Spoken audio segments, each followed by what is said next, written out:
हरे कृष्णा। तो आज की इस वीडियो में हम कार्तिक महात्म्य के अगले अध्याय नंबर 13 पर चर्चा करेंगे और श्रवण करेंगे। उससे पहले आप मेरे चैनल को सब्सक्राइब कर दीजिए और बेल नोटिफिकेशन को ऑन कर लीजिए। तो चलिए अभी शुरू करते हैं आज का अगला अध्याय नंबर 13। इतनी कथा सुनकर राजा पृथु ने कहा कि हे महाराज, कृपा करके भगवान की पूजा का महात्म्य कहिए। तब नारद जी कहने लगे कि हे राजन, जो हंसी में भी भगवान का भजन करता है वह परम पद को प्राप्त हो जाता है, परंतु जो श्रद्धा पूर्वक भजन करता है उसका तो कहना ही क्या है। इस संबंध में हम तुमको एक पुराना इतिहास सुनाते हैं। कलिंद पर्वत पर बसे दीर्घपुर नाम के नगर में अति धर्मात्मा, प्रजा को पुत्र के समान पालने वाला सुबाहु नाम का राजा राज्य करता था। उसके धूम्रकेश नाम वाला अति दुष्ट, चोर, जुआरी, पर स्त्रीगामी तथा व्यभिचारी एक पुत्र था। उसकी यह दशा देखकर उसके पिता राजा सुबाहु ने उसको ताड़ना दी, परंतु वह किसी प्रकार नहीं माना। गेंद खेलते हुए एक दिन उसकी गेंद छोटी रानी के महल में जा गिरी। जब वह गेंद लेने के लिए महल में गया तो रानी उस पर मोहित हो गई और उन दोनों ने कामांध होकर भोग किया। जब राजा को इस बात का पता चला तो उसने कुमार को देश निकाला दे दिया। पुत्र होने के कारण उसे प्राण दंड नहीं दिया। अब राजकुमार वन में रहकर प्रतिदिन मांस खाता और रात्रि को वेश्याओं के घर में रहता। चोरी आदि करके जो द्रव्य लाता वह वेश्याओं को दे देता। इस प्रकार फिरते फिरते वह एक दिन वृंदावन में आ गया। कुछ समय बाद सत्यव्रत नाम वाला एक भगवान विष्णु का भक्त अपना घर बार छोड़कर कार्तिक मास में भगवान का पूजन करता था और वह केवल कंदमूल तथा फल ही खाता था। वह नित्य भगवान से प्रार्थना करता कि हे भगवान, इस दुख रूपी समुद्र में डूबते हुए मुझ दीन की रक्षा कीजिए। श्री राधा जी सहित मैं आपको नमस्कार करता हूँ। वह प्रेम में मगन होकर रोने भी लग जाता। इसी प्रकार वह नित्य प्रति करता। दैव योग से एक दिन धूम्रकेश ने उस ब्राह्मण को यह क्रिया करते देखा।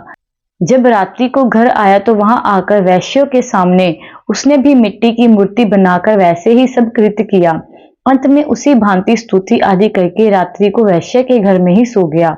दैव योग से राजा के दूत भी उसी समय वहां आ गए और उनके हाथ से धूम्रकेश वहां मारा गया और यमदूत उसको महापापी समझकर मारते हुए पकड़कर उसको यमराज के पास लाए।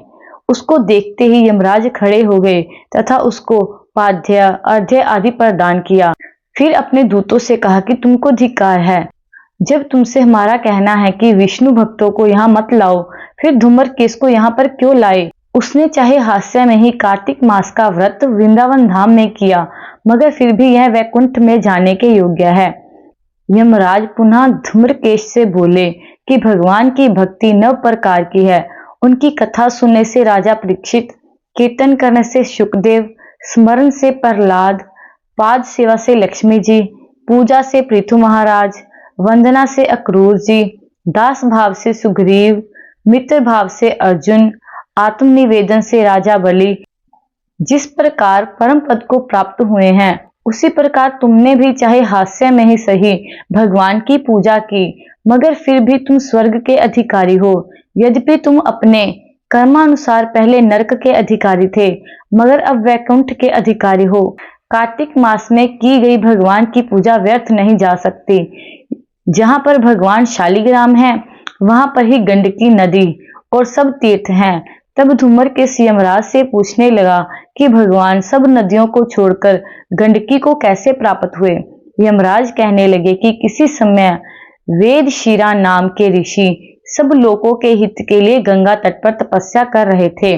उस रमणीक स्थान में उनके तप से इंद्र इत्यादि भयभीत हुआ और उनकी तपस्या को भंग करने के लिए मंजू घोषा वन में क्रीड़ा करती हुई अपने यौवन तथा रूप का प्रदर्शन करके अनेक हाव भाव दिखाने लगी।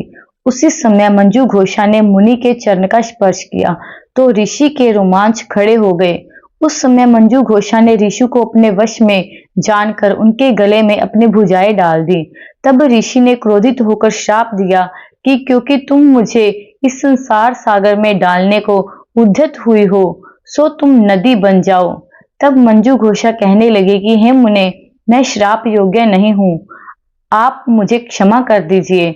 तब मुनि कहने लगे कि जिस समय विष्णु वृंदा के श्राप वश शिला रूप होकर तुम में यानी गंडकी नदी में स्थित होंगे, तब तुम भगवान को धारण करने वाली होगी, अतः तुम्हारा श्राप वरदान से भी अधिक श्रेष्ठ होगा।